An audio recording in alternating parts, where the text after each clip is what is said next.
she lost control, went off the road and hit several trees. We're told the accident happened around 11 o'clock last night, but deputies were not dispatched to that scene until about 6 a.m. this morning. That woman taken to a hospital and is expected to recover. One man in custody accused of shooting another man at an apartment in Berrien County. Officers were called to a building off of Pawpaw Lake Road in Coloma Township just after 2 a.m. They arrived to find the victim, a 24-year-old man laying in the bedroom with a gunshot wound.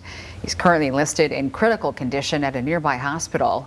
The suspect, Damian McCarver, was located a few hours later walking down Pawpaw Lake Road. Victim's name and possible charges have not been released yet. And an update on our reporting of a pride flag in downtown Ionia. City officials now saying the owners do not need a permit to hang it outside their business. The pride flag outside YCD Electronics received multiple complaints last month, but after a legal review, the city's attorney says they mistakenly classified the flag. And it's less than 16 square feet, meaning it's exempt from needing a permit as a temporary sign. City Manager Precia Garland telling Fox 17 they've apologized to the owners for the inconvenience, adding that they're reviewing the sign ordinance to make things clearer and more consistent for everyone. Governor Whitmer was in West Michigan today to propose a major investment in local parks and rec facilities. Yeah, here's a look at how much she wants to spend and why she thinks it could help jumpstart the economy. Well, I feel like I stepped into an Ottawa County advertisement. A scenic backdrop for Governor Gretchen Whitmer in Grand Haven Tuesday to propose a massive $150 investment in local parks and rec facilities. This is a once-in-a-generation opportunity to make transformative investment in our outdoor spaces, and we ought to take it. The money would come from the billions in federal coronavirus relief funding the state has received and would be in addition to the $250 million the governor proposed spending on state parks and trails. Whitmer says it's a necessary investment for the health of our parks and our people. Parks bring us together. We saw through the pandemic how important it was to be able to get outside, to connect, to stay safe, to keep our sanity in insane moments, right? Our 10 million acres of public land are equally beloved by all Michiganders, regardless of geography or income or race or class or politics. And she believes the economy also stands to benefit from the boost in park spending. Ensuring that communities like this have the resources and support they need to emerge successfully from this pandemic is so important. Our outdoor recreation sustains 126,000 jobs and generates $4.7 billion in wages and salaries statewide. And unfortunately, over the last decade, we have not invested in our parks and recreation spaces at the level we should have been. Now, this is just a proposal. The Republican-led legislature will ultimately have to approve any spending plans, likely this summer. And a West Michigan theater is working to bring live performances back on stage. Our Lauren Coomer will take us inside the Kalamazoo State Theater with a look at how the group is preparing for its first show back on stage.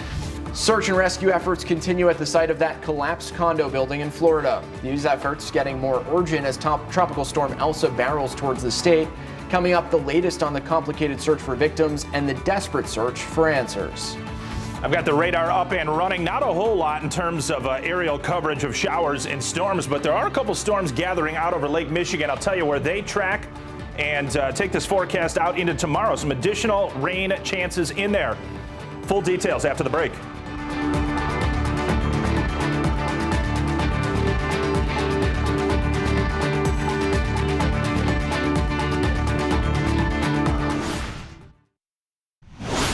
A new study out of Israel suggests the Pfizer vaccine may not be as effective in protecting people against the Delta variant of COVID-19. Health officials in Israel say the Pfizer vaccine is 64% effective against the Delta variant. Prior to the variant appearing in Israel, the Pfizer vaccine was 94% effective in protecting individuals against all strains of COVID. Despite the study, researchers say they remain confident that the Pfizer vaccine is highly protective against preventing severe illness. Tropical Storm Elsa is hammering Florida with more than 25 counties under a state of emergency. That storm is bringing lightning and heavy rain, threatening search and rescue efforts at the condo collapse site in Surfside. Nadia Romero explains. Mauricio, this is me, this is Gabriela, this is Maria Inés. sharing pictures and stories outside the collapsed condo in Surfside, Florida. A brother waiting for answers about his missing sister. My sister Gabriela, pray for me. She's already up there. Pray for me and pray for all that love you, for all of us that love you.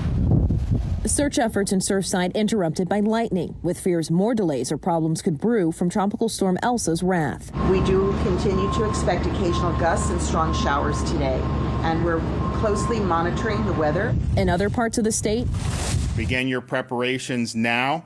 Be prepared to be without power for a few days. Loading up on sandbags. Some airlines waiving change fees for impacted travelers, and at least 2 airports announcing closures. Some hitting the road out of the storm's path, but not before tying down and securing their homes. We just want to do everything that we can at this point. Back at Surfside, it's all hands on deck, unless Elsa gets in the way. We now have our weather service embedded within our search and rescue teams to work closely to track for any changes that could impact the work to assure the safety of our first responders. Nadia Romero, Fox 17 News. At least 2 people were seriously hurt after a partial building collapse in Baltimore, Maryland. It happened around 10 this morning. Police say part of the under construction building came down, trapping at least 2 workers underneath the rubble. Both were rescued. One reportedly suffered serious injuries and the other one only minor. Building inspectors are now at the scene trying to figure out exactly what happened.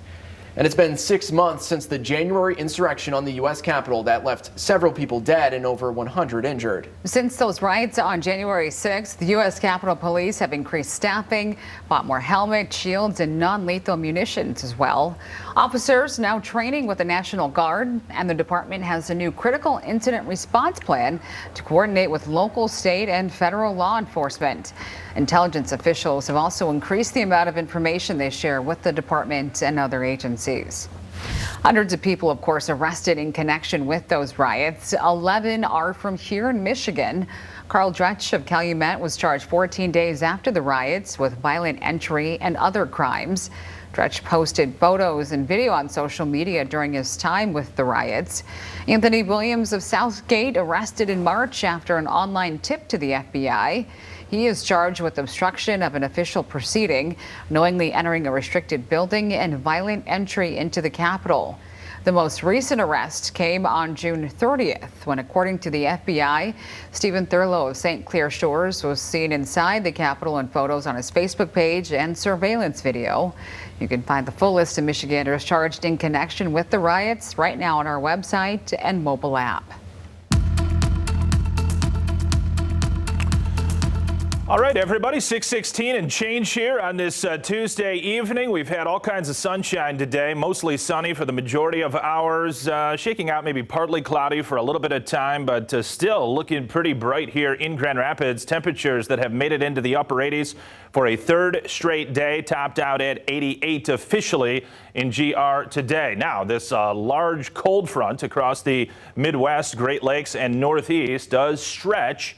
And along it, and especially to the north of it, that's where there's this band of rainfall and embedded thunderstorms. Fair amount of lightning nearby here off into Wisconsin, where there is a severe thunderstorm watch. Not here into West Michigan, nor at any point in Michigan is there a severe thunderstorm watch. But some lightning has been popping up over the past couple of hours. A little cell near in and around Big Rapids, producing very heavy rainfall and very slow moving. A wind gust from the National Weather Service clocked to around 50 miles per hour just a couple of hours ago. You see a little bit more activity out over central Lake Michigan. Some of that is going to graze into portions of Muskegon, Oceana, Newaygo, Mecosta, and Montcalm counties in the hours ahead. So I think the focus is around, but especially north of Grand Rapids, and in spotty fashion as we go 7, 8 o'clock, 9 o'clock, and into the early overnight. Very heavy downpours associated with this cell.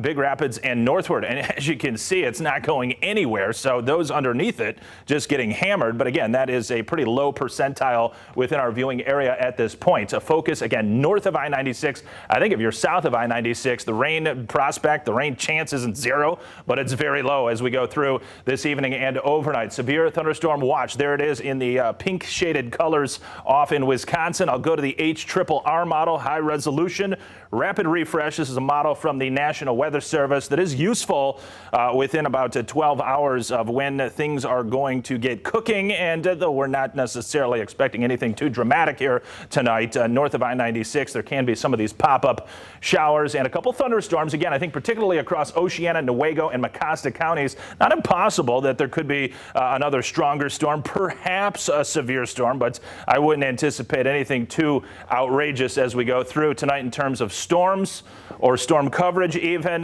This is the model tomorrow morning. I think we're going to start the day off dry on Wednesday and probably even some filtered sun for a number of hours. Temperatures going to make their way back into the low to mid 80s. So that is warmer than what I have been telling you for Wednesday the last few days. We're going to be quite humid once again tomorrow, and I think pretty warm, not as warm as what we've got right now or earlier today when it did hit 88 in Grand Rapids and 90 in Kalamazoo. But those southern counties probably can get into the upper 80s again tomorrow as you'll be in closer proximity to all the heat and humidity which has been around here recently, and it's not going away. It doesn't look like until we get into the day on Thursday. Dew points which have been into the low to mid 70s today have settled down just a bit, but you really can't notice much of a difference. It is very Amazon-like, very tropical-like outside. Southwest winds at 10 to 15, occasionally 20 miles per hour. The headlines, more humidity on Wednesday. Unfortunately, I think some humidity actually lingers into Thursday as well. It's going to take a while for this drier air mass to work in. Certainly by Friday and Saturday, rain prospects growing again late weekend. I think maybe Sunday afternoon into Monday, but Saturday now looking to shake out, I think, completely dry. Dew points tomorrow afternoon in the upper 60s. This is on Thursday. Yes, lingering, more humidity. The temperatures will tone down at that time, but the system's slow moving, and until it clears off to the east, it's going to linger. The humidity, that will go away. Aaron and Janice by Friday and Saturday. Sunshine mixed with clouds Friday, Saturday, even Sunday, many dry hours, but late in the afternoon into the evening, into Monday and Tuesday, pop-up shower storm. Temperatures under control there, upper 70s to lower 80s. That humidity is sticking around, no pun intended. Yeah. Thanks, Anthony. Well, still ahead, the return of live performances. Some of the shows that you can check out at the Kalamazoo State Theater this summer and some of the changes they've made the past year coming up.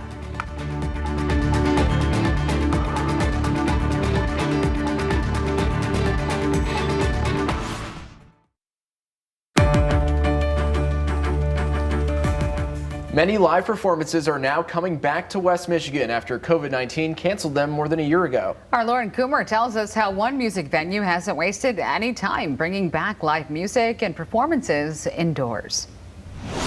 The Kalamazoo State Theater closed its doors to in-person live performances more than a year ago, but they're not wasting any time ramping up for their first performance with no restrictions next month. The fact that we're getting to open the doors and welcome people back in is just so exciting at this point. It was a long 15 months for the Kalamazoo State Theater after having to close its doors mid-March of last year to live in-person entertainment. The passing time also came with many unknowns, modifying the way people could support artists and watch performances until restrictions were lifted at the beginning of the month. The fact that we can just open the doors and let people back in and hopefully bring them some sense of that normalcy and that escape that live music and live entertainment's always done, that's the best part for us. The Kalamazoo State Theater already scheduling 20 shows with even more to be announced by the end of the month. Their first in-person indoor performance back with no restrictions will be held on August 27th. From the one show that we put on sale, you can see that people are just, they can't wait. They can't wait to go. And if you get a show that they're the least bit interested in, they want that experience back right now. They really do. People have just been cooped up for way too long. The Kalamazoo State Theater still keeping around some pandemic-era measures like hand sanitizer, touchless pay options, and even mobile tickets. It's all to make concert and performance goers feel comfortable to come back. For us, we're just very appreciative of that support. We're appreciative of the community, and we can't wait to see downtown back to where it was, and we can't wait for August 27th for that first big show. For a list of Kalamazoo State Theater performances, dates and times, or to purchase tickets, we'll have a link up on our website, fox17online.com. Reporting in Kalamazoo, Lauren Coomer, Fox 17 News. Lauren, thank you.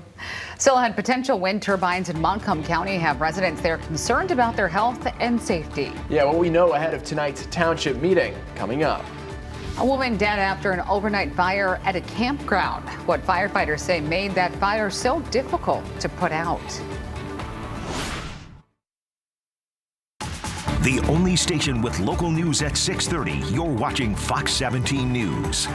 Thanks for staying with us tonight. I'm Janice Allen. And I'm Aaron Parsegian. People for and against wind turbines will be coming out tonight to express their stance about the possibility of them coming to their community. Our Angeline McCall joining us live from Montcalm County with the preview of that meeting. Angeline?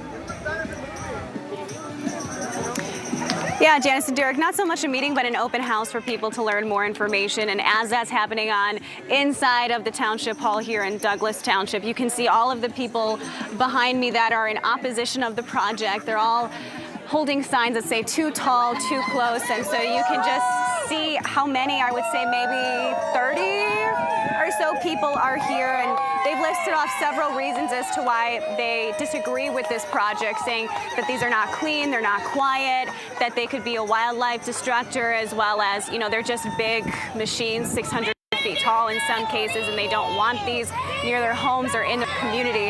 Now, on the flip side of that, the organizers do say that it is an economic opportunity, citing long-term income sources with those who participate getting an annual lease payment. They estimate about 75 turbines to go into the areas of Douglas and Belvedere Township, saying that they're about mid-stage here with Apex. This is the company that is involved in this project, about mid-stage, and could go in as soon as 2024, so not immediately. However, something that would be down the line. So this would be about a 30-year project or so. You can hear them. I'll just see. If you can't hear that, they say big winds, go home. So we'll be out here as we continue, and then we'll have a full report here tonight at 10 with the side of the company as well as those in support, and then, of course, with those in opposition as well. Reporting in Douglas Township, Angeline McCall, Fox 17 News. Okay, Angeline, little check of our weather forecast now. The majority of us are completely rain-free, but do have this heavier thunder shower that does continue around Big Rapids, and a flood the advisory has been put up there because of just torrential downpours. This particular cell not moving. We'll get to it momentarily. Partly cloudy, though, in Grand Rapids. Southwest winds at about 10 to 15, even 20 miles per hour at times. So, you know, just slight relief from this humidity, which has literally, folks, been off the charts today. Dew points that have gotten into the mid-70s, a peak dew point of 75 degrees, if you can believe that, in Grand Rapids. That is as high as we have had it all season thus far. Current temps, these are not dew points, but readings on a thermometer, mid to upper 80s, 86 in GR right now. Our max temp today was 88, and the dew points have come down just slightly, but I mean, it's so marginal you can't even tell a difference. It's very, very sticky outside. I think everybody can agree with that. Southwest winds 10 to 15 miles per hour. The breeziest of the conditions have settled down from a few hours ago, but certainly never as windy today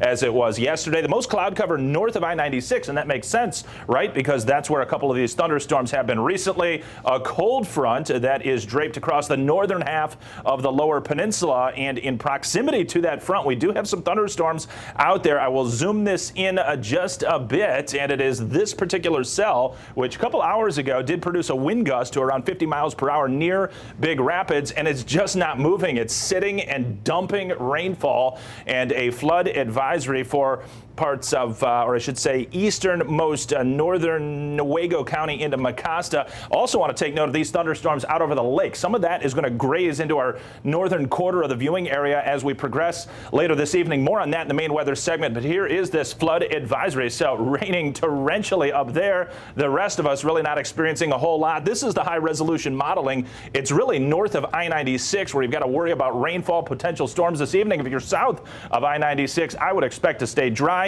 Janice and Aaron, forecast for Wednesday. We've been talking about more rain prospects for the middle day of our work week. That's tomorrow. I'm going to spell it out for you coming up. But this evening, I think primarily dry Grand Rapids. Can't rule out a shower. Focus is north, though. Details into the weekend coming out. Thanks, Anthony. A woman is dead after a fire in Holland Township. Our Julie Dunmeyer is in the newsroom after hearing from investigators about why this happened in a place you wouldn't expect. It happened at a campground, Aaron and Janice, one just off Highway 31. Deputies got the call just after 3 o'clock this morning and say the size of the fire made it a difficult one to fight. Got there to find a camper completely engulfed in flames. There's hardly a thing left of a camper at Drew's Country Campground. Almost a complete loss of the camper trailer, obviously, and it was burning incredibly hot. But it's not the camper that matters here. So our deputies weren't able to initially approach the scene until the fire department was able to put enough water on it to put it out. The fire got so big, authorities couldn't get inside right away. When they did, they found the worst. We discovered that there was a deceased female inside. The woman is not being identified while investigators make sure who it is and notify family. But she's believed to be local, at a campground full of people, some there only for the holiday weekend. Especially with the beautiful weather and the 4th of July holiday, there's quite a few people staying there. Michigan State Police fire investigators are leading the investigation into this fire to figure out what happened in the first place. For now in the newsroom, Julie Dunmeyer, Fox 17 News. A heads up for drivers in downtown Grand Rapids. This is a map of the construction project along Fuller Avenue between I-196 and Michigan Street, which is currently closed through July 10th. The closure went into effect at 6 this morning. We're told the section of road is in need of urgent repairs. If you take this route and are looking for a way to get through, there will be a detour available on College Avenue. We have more information posted on our website and news app. It is the 10th year now for the Young Professionals of Color virtual conference at Cascade Engineering. This year's keynote speaker will be Lieutenant Governor Garland Gilchrist, and the theme is resiliency.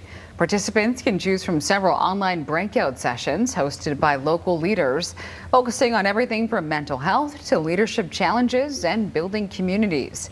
A conference happening Friday, July 16th from 1 to 4 p.m. You can register to join at ypccgr.com. 2 drive-through medical centers are now open in West Michigan. Health Bar is offering these services at their location off Fuller Ave in Grand Rapids and their facility off James Street in Holland. The centers are similar to an urgent care and also offer rapid COVID-19 testing. Health Bar says their average wait time at the drive-thrus are 10 minutes, unlike urgent care clinics where you could be waiting for over an hour. The drive-thrus operate on a first-come, first-served basis. No appointment is necessary. The Kent County Health Department is setting up a mobile COVID vaccine unit. It'll be stationed in the parking lot of the Great Giant Supermarket every Thursday this month from 1 to 3 p.m. KCHD nursing staff will be administering both the Pfizer and Johnson & Johnson vaccines at no charge, and no appointment is needed. To find a vaccine location near you, just head to the website there on your screen. The Michigan Shot to Win sweepstakes, which gives Michiganders a chance to win money for getting vaccinated against COVID, has already surpassed 1 million applicants. The administration says that more than 1 million people have applied for the grand prizes. Another 45,000 young Michiganders have signed up for the scholarship drawing.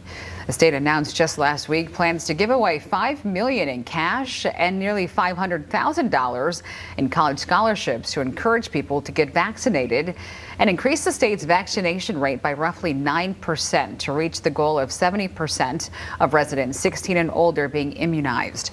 The first round of winners will be announced on Monday.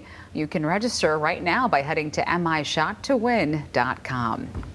And if you're looking for something to do around West Michigan, the Fox 17 Community Calendar's got some great ideas for you. Yeah, the Lakeshore Museum Center is hosting walking tours of downtown Muskegon this summer. Tours will be broken up into 2 categories: exploring the city's history in the morning, then architecture and art in the afternoon.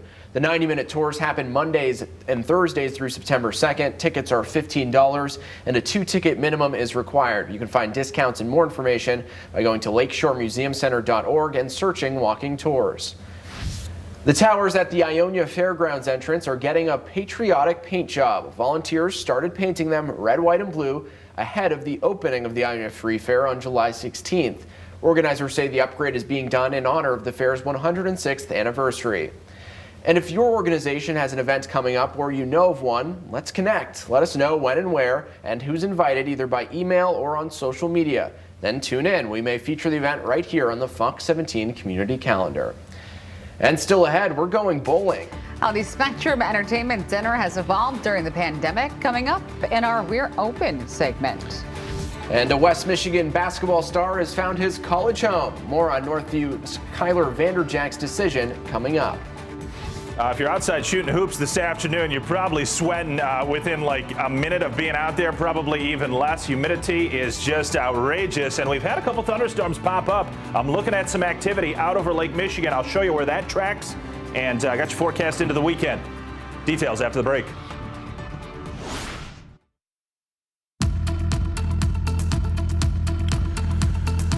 All right, let's go, everybody. 642. We do have a few clouds now mixing in with that sunshine in Grand Rapids. So the current imagery off the tower cam, not as bright as some of these clouds have been kind of developing a little bit more so to the south. If I had to put money on it, folks, boy, I'll tell you, it's not a guarantee, but I think we're probably going to stay dry in Grand Rapids, or at least if we do get something, it's going to be on the light side.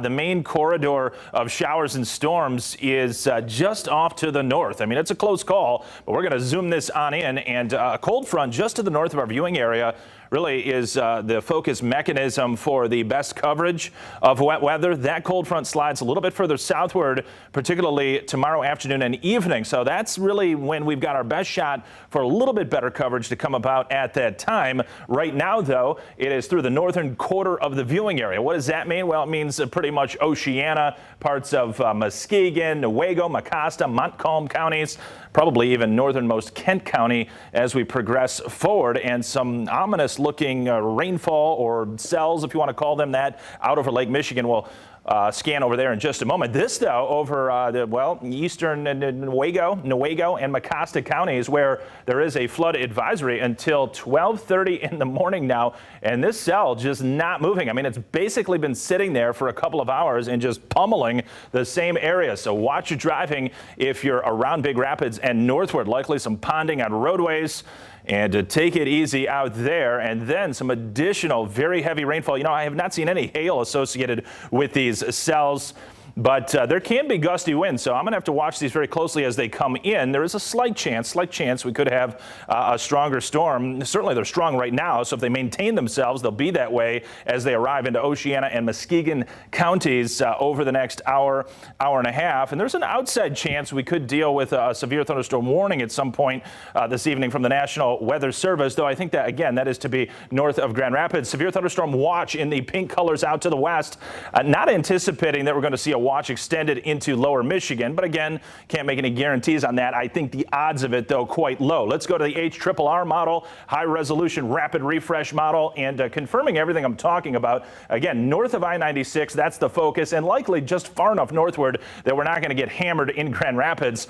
But I have to keep an eye on that very closely. It's that northern tier of counties, especially Oceana, Newaygo, Mecosta, perhaps northern Muskegon as we go forth. Very heavy rain. I mean, extremely heavy. We've already seen it in and around Big Rapids. Some gusty winds as we go forth. Overnight tonight, it tends to taper down for everybody.